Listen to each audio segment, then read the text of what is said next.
Lorsqu'on débarque à Lomé et qu'on n'y habite pas avant, il y a une chose qui choque si on y arrive. Il s'agit bien de la publicité sauvage de la bière dans toutes les rues à 2 voies de Lomé. Tous ces petits panneaux publicitaires de la bière sont sur les poteaux électriques au milieu de la rue des 2 voies dans toute la ville. J'appellerais même cela une publicité sauvage. Quel impact cela pourrait-il avoir sur la jeunesse? Va-t-elle se livrer à l'alcool ou c'est même pour se livrer à l'alcool?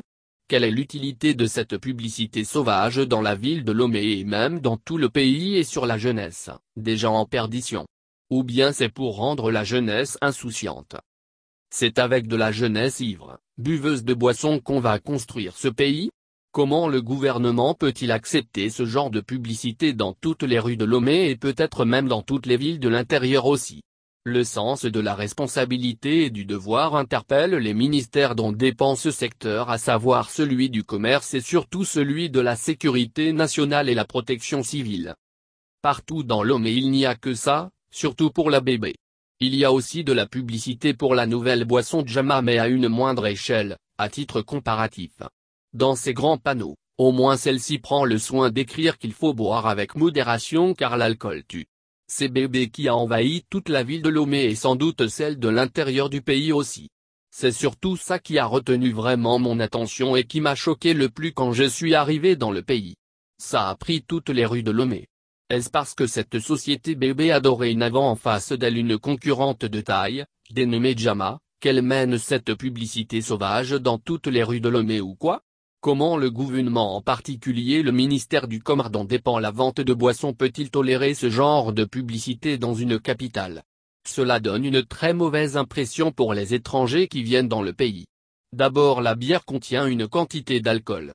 Et même si ce n'était pas le cas, comment dans un pays on pourrait tolérer une telle chose? On n'interdit pas la publicité mais pour ce qui concerne les boissons, ça doit être fait avec responsabilité, c'est-à-dire avec contrôle des autorités en charge de ce secteur. Est-ce qu'en France ou en Allemagne une telle publicité sauvage de boissons dans toutes les rues serait-elle possible? Le gouvernement donne trop de laisser-aller à ces blancs qui font ce qu'ils veulent au Togo, en particulier les Français. Au tout début de cette année 2021, un employé de cette société bébé a poussé par son comportement sa copine, qui est la fille même de mon cousin, au suicide, dont nous portons le même nom de naissance, nom de famille, sans qu'il ne soit inquiété car le Togo leur appartient. C'est très indigne de la part de ce dernier. Pour cette publicité sauvage, c'est la faute au gouvernement et surtout au ministère en charge de la commercialisation de ces produits alcooliques. Même le ministère chargé de la sécurité nationale et de la protection civile a le pouvoir d'interdire ce genre de publicité exagérée car cela va rendre la consommation excessive de la bière dans le pays et provoquer les accidents graves de la route. Pour cette simple raison, il a le droit et même le devoir d'interdire ce genre de publicité sauvage de boissons dans les villes du pays. C'est là encore que vous allez vous rendre compte que les Blancs ne cherchent que leurs intérêts en Afrique et en particulier au Togo.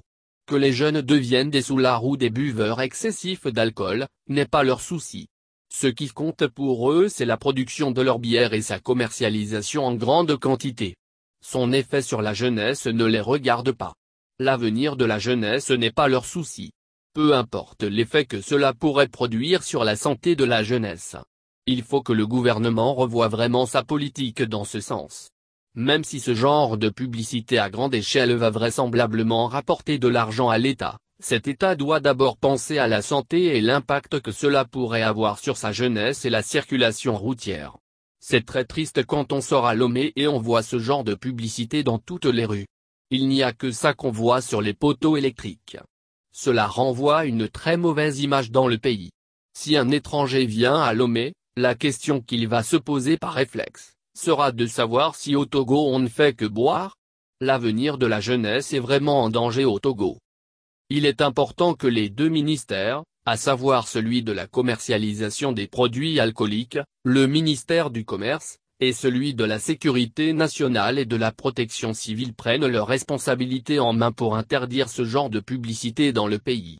Ces sociétés de production de boissons qui font ces publicités sauvages dans toutes les villes du pays voudraient que les Togolais deviennent alcooliques ou quoi? C'est la question que je me pose et que tout citoyen togolais, soucieux de l'avenir de ce pays et celui de la jeunesse pourrait se poser.